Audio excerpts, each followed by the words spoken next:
everyone. I never thought I'd be one of those people posting on here, but honestly, I don't know what else to do right now. I'm kind of a mess, so I hope this doesn't come out too disjointed. I'm here because I feel lost and I need some advice, or maybe I just need to talk this out to a bunch of strangers on the internet, since I can't seem to get my head straight enough to deal with it myself. I've been married to my wife, Emily, for 8 years. We met in college, dated for a few years, and then tied the knot. We've always had what I thought was a solid marriage. We didn't fight much, we had fun together, and I really thought we were the kind of couple that had it all figured out. You know, the couple everyone else says, they'll last forever, they're perfect together, kind of deal. Our life was pretty routine. Both of us working full-time, no kids yet, but we were talking about it. Even though life was busy, I thought we were still doing good. But lately, things have changed. At first, I couldn't really put my finger on it. Emily had been distant, not just emotionally, but physically too. We haven't had sex in, well, it's been almost a month now. That's really unusual for us, especially because we've always had a pretty active sex life. I brought it up a couple of times, asking if something was wrong or if I could help with whatever was stressing her out, but she always brushed me off. I'm just tired, John, or work's been crazy, or I'm not in the mood, stop making it a big deal. I try not to push because, you know, marriage is about being patient and understanding, right? And I didn't want to be that guy, the one who pressures his wife when she's obviously going through something. But after a while, the excuses started to wear thin. I mean, everyone has tough days, but every day? And it wasn't just the lack of sex, it was everything. She stopped talking to me as much, stopped asking how my day was, and any time we were together, she seemed more interested in her phone than me. Her phone, that's another thing. She's been glued to it more than ever before. I don't want to come off as paranoid, but it's hard not to notice when she's constantly texting someone and giving me half-baked explanations when I ask who it is. Just work stuff, or no one important, she'd say, and I'd let it slide. But lately, every time I walk into the room, she locks her screen like she's hiding something. My gut's been telling me something's off, but I haven't wanted to believe it. I trusted her, or at least I used to. I guess that's why I'm here. I don't want to be the guy who jumps to conclusions, but I can't shake this feeling that something's not right. And if I'm being honest, I'm scared. Scared of what I might find if I dig too deep. So after that first post, I decided to pay closer attention. I wasn't trying to be sneaky, but I needed to know what was going on. I thought maybe if I just watched for the little things, I could figure out if I was overreacting or if my gut was actually right. Emily started going out more often. At first, it was once in a while, a happy hour with her coworkers, or meeting up with a friend she hadn't seen in a while. But it started becoming a regular thing. She'd tell me she had to work late, or that she was going out for drinks with the office crew, but the details never added up. She was always vague about who she was with. And I know most of her coworkers, so it felt strange that none of the usual names came up. One night, she said she was meeting a friend named Sarah for drinks. Sarah's someone I've met a couple of times. We're not close, but I know her. So, thinking maybe I'm just being paranoid, I texted Sarah later that evening. Just a casual, "Hey, Emily said you guys were out tonight. Hope you two are having fun." Sarah replied almost immediately, "Wait, what? I haven't seen Emily in weeks." My heart dropped. I confronted Emily when she got home. I didn't tell her I'd texted Sarah, just asked how her night was, tried to feel out if she was going to lie to my face. She didn't hesitate. She gave me some story about how Sarah's been stressed with work and they just grabbed a quick drink. I didn't push her, but I felt sick. I didn't want to believe my own wife could lie to me so easily. But something in the way she smiled while telling me that story made me question everything. I hate snooping. I've always been the guy who preaches about trust in relationships, about how if you don't have trust, you don't have anything. But that night, after her Sarah lie, I couldn't stop thinking about it. I kept replaying the way she lied to my face, how casual she was about it. It was eating me up. So, I did the one thing I swore I'd never do. I went through her phone. I know it's wrong, but at that point, I felt like I had no other option. She was in the shower, so I grabbed her phone from the nightstand. She always had a lock on it, but I knew her passcode. It wasn't like she was trying to hide that. My hands were shaking as I unlocked it. There weren't any suspicious messages in her texts or social media. But then I opened her WhatsApp, and there it was, a conversation with someone named Matt. The first message I saw was from earlier that day. "I can't wait to see you again tonight. Same time, same place." I felt like I'd been punched in the gut. My heart was racing. My hands were shaking so bad I almost dropped the phone. I scrolled up and saw everything I feared. They'd been seeing each other for weeks. Weeks. It wasn't just flirting either. The messages were explicit. There was talk about the sex they had, the plans they made, and how much she missed him when she wasn't with him. I felt sick. I couldn't read anymore. I put the phone down and sat on the bed, staring at the wall. My mind was racing. How long had this been going on? Was it just this guy? Was this the first time, or had she done this before? I didn't know what to think, what to feel. I was angry, sure, but mostly I was just numb. I didn't say anything that night. I couldn't. She came out of the shower, kissed me on the cheek, and got into bed like everything was normal. I lay there, wide awake, while my whole world fell apart. The next morning, I couldn't hold it in anymore. I had to confront her. I waited until she was getting ready for work, then casually said, "So, who's Matt?" The look on her face when she heard his name, that was all the confirmation I needed. She froze, her hand midair, holding a mascara wand. "Who?" she said, her voice shaky. She was trying to act confused, but I wasn't buying it. I repeated myself. "Matt, the guy you've been texting, the guy you've been seeing behind my back." She dropped the mascara, her eyes widening like a deer in headlights. She stammered for a second before trying to laugh it off. "John, it's nothing. Matt's just a coworker. We're friends. You're making this into something it's not." I couldn't believe she was still lying to me. I'd seen the messages. "I read your messages, Emily. I know what's been going on." Her face turned pale. She sat down on the edge of the bed, her hands trembling. And then she started crying. Not the kind of crying where you feel bad because the person is genuinely upset. No, this was the manipulative kind, the kind where she's trying to make me feel bad for confronting her. She told me it was a mistake, that she hadn't meant for any of this to happen, and that it was just sex. That's when I lost it. Just sex? Are you fucking kidding me, Emily? You've been sneaking around with this guy for weeks, lying to my face, and you're telling me it was just sex. She kept crying, apologizing, saying it didn't mean anything, that she didn't even know why she did it. She kept going on about how she felt neglected, how I hadn't been paying attention to her lately, and how she just wanted to feel wanted again. I couldn't believe what I was hearing. I'd been doing everything I could to support her while she claimed to be stressed from work. I'd been picking up extra chores, giving her space when she needed it, and making sure she knew I was there for her. And this was how she thanked me? I couldn't take it anymore. I grabbed my keys and left the house that I drove around for hours that day. I didn't know where to go or what to do.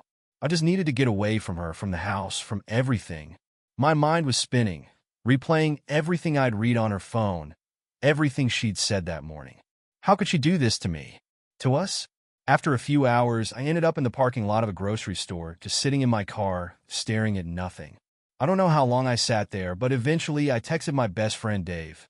I didn't tell him everything, just that I needed to talk. He told me to come over, so I did. When I got to his place, I broke down. I told him everything, and he was just as shocked as I was. He didn't say much, just listen while I vented. That's what I needed at that moment, just someone to listen. When I was done, he asked me the question I hadn't let myself think about yet. "What are you going to do?" I didn't know that I ended up staying at Dave's that night. And when I got back home the next day, Emily was waiting for me. She'd obviously been crying, her eyes red and puffy. She asked where I'd been, but I didn't answer. Instead, I asked her point blank, "Are you still seeing him?" She shook her head, but I didn't believe her. How could I? She'd lied to me for weeks. Why would she stop now?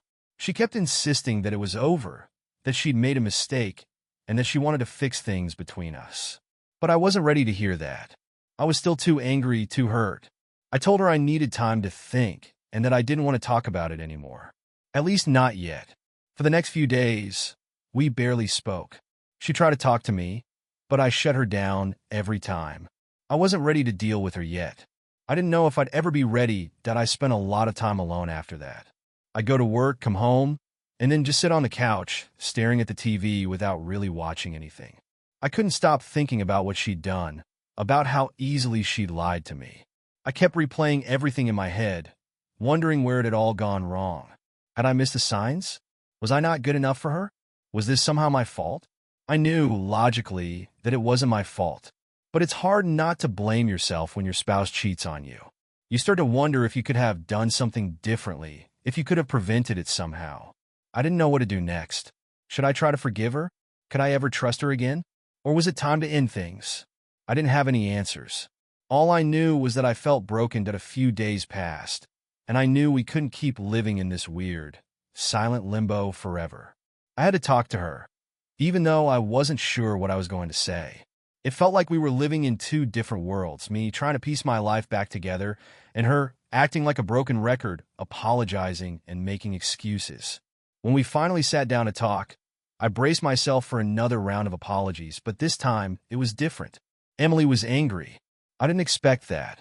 "You haven't even given me a chance to explain," she snapped, her face flushed with frustration.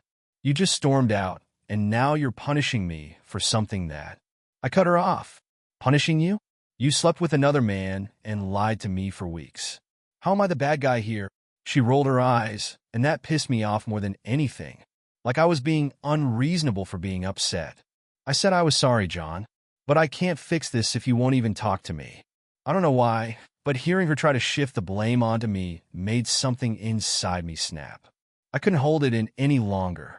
How can you sit there and make excuses for cheating on me? You didn't just trip and fall into his bed, Emily. You made a choice. You lied to me, over and over, and now you're acting like I'm the one at fault for not being ready to forgive you. Her eyes flashed with anger. It wasn't like that, okay? I didn't plan for it to happen. It just did. And maybe if you had been more present, if you hadn't been so caught up in your own shit, I wouldn't have felt so neglected. Neglected. That word hit me like a sledgehammer. It's funny how people twist the narrative to make themselves the victim. I had been doing everything I could to be there for her, and yet somehow, she had turned her infidelity into something I caused. It was almost laughable. Almost. I stood up and walked away. I couldn't listen to her anymore. She kept calling after me, but I didn't stop. I needed to cool down before I said something I couldn't take back. That night, after our argument, I knew I needed advice from someone who'd actually understand. Dave had been great, but I wanted to talk to someone who knew us both. Someone who had more skin in the game, I guess. So, I called my older sister, Lisa. We're close, and she's always been a solid sounding board. Plus, she's been married for 15 years, so if anyone would get the complexities of marriage, it'd be her. When I told her what had happened, she didn't say much at first. She just listened like she always does. And then she asked, "What do you want to do, John?" That question hit me harder than I expected, because I didn't know. Part of me wanted to walk out and never look back. Another part of me, the part that had spent almost a decade loving this woman, wanted to fight for it, for us. But could I really come back from this? "I don't know, Lisa," I admitted. "I don't even know if I can ever trust her again." She sighed on the other end of the line. Trust takes time to rebuild, but only if both people are willing to put in the work. Do you think she's actually sorry? Or is she just sorry she got caught? That question had been swirling in my mind since the day I found out. Was she genuinely remorseful? Or was she just trying to patch things up because she didn't want her life to blow up?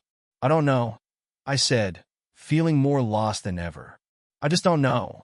A couple of days later, Emily came to me, saying she wanted to talk. This time, she didn't have the same defensive attitude. She seemed more subdued, almost fragile, like she knew she was standing on the edge of a cliff, and one wrong move would send her falling. "I've thought a lot about what you said," she began, sitting down across from me. "And I realize that I've been wrong. Not just about the affair, but about everything. I was selfish, and I know that. I didn't say anything. I just let her talk." She went on about how she felt unappreciated, how she let her own insecurities and frustrations lead her to do something she now regretted. It was the first time since I found out that she didn't try to push any of the blame onto me. But her words didn't give me the relief I expected. I felt hollow, like no matter what she said, nothing could undo the damage. The lies, the betrayal, it was all too much. "I want to work on this," she said quietly, her voice breaking. "I know I don't deserve another chance, but I'm asking for one. Please, John. We've been through so much together. Don't let this be the thing that ends us." Her words hung in the air, heavy and suffocating. I wanted to believe her, to take her hand and agree to try and fix things. But I wasn't sure if I had it in me anymore. After that conversation, I barely slept. Every night, I lay awake, staring at the ceiling, replaying every moment of our marriage in my mind. The good times, the bad times, and everything in between. I thought about our wedding day, about the vows we made to each other. I thought about all the little moments that made me fall in love with her, and how those same moments felt tainted now. I kept wondering if I could ever get past this, if we could ever get back to what we had before. But even more than that, I wondered if I even wanted to. Part of me didn't know if I could be the same person I was before I found out about the affair. Trust is such a fragile thing, and once it's broken, I didn't know if I could rebuild it. Every time I thought about forgiving her, my mind would flash back to those texts, to the way she lied to my face, to how she tried to shift the blame onto me. I couldn't shake the feeling that if I stayed, I'd always be waiting for the next betrayal, always wondering if she was lying again.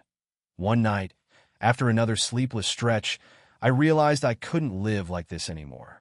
I couldn't keep torturing myself, going back and forth about whether or not to stay. I needed clarity. I needed to take control of my life again. I sat Emily down the next day, and for the first time since the affair came to light, I was calm. I wasn't angry anymore. I was just done. I've been thinking a lot about us, I said, watching as her face tensed with worry. And I've realized something. I don't trust you anymore, Emily, and I don't think I ever will. Her eyes filled with tears, but I didn't stop. I couldn't. I've tried to figure out if we can rebuild what we had, but the truth is every time I look at you, all I see is the lies. All I feel is the betrayal. I don't think I can move past that.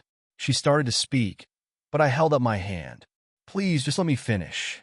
I don't hate you. I don't want to spend the rest of my life angry. But I also can't stay in a marriage where I'm constantly doubting the person I'm supposed to trust the most. Her tears were streaming down her face now, but she nodded, listening quietly. I think it's best if we separate, I said, feeling a strange sense of relief as the words left my mouth. We need time apart, and I need time to heal. Maybe down the road, we can revisit this. But for now, I need to do what's right for me. It was the hardest conversation I'd ever had, but it was also the most necessary that we decided that I would be the one to move out, at least temporarily. Emily offered to go, but I needed the space. I couldn't stay in that house, surrounded by memories of us, of what we used to be. I packed my things over the next couple of days, and on a quiet Sunday afternoon, I left. I moved into a small apartment across town. It wasn't much, just a one-bedroom with bare walls and the bare essentials, but it was mine.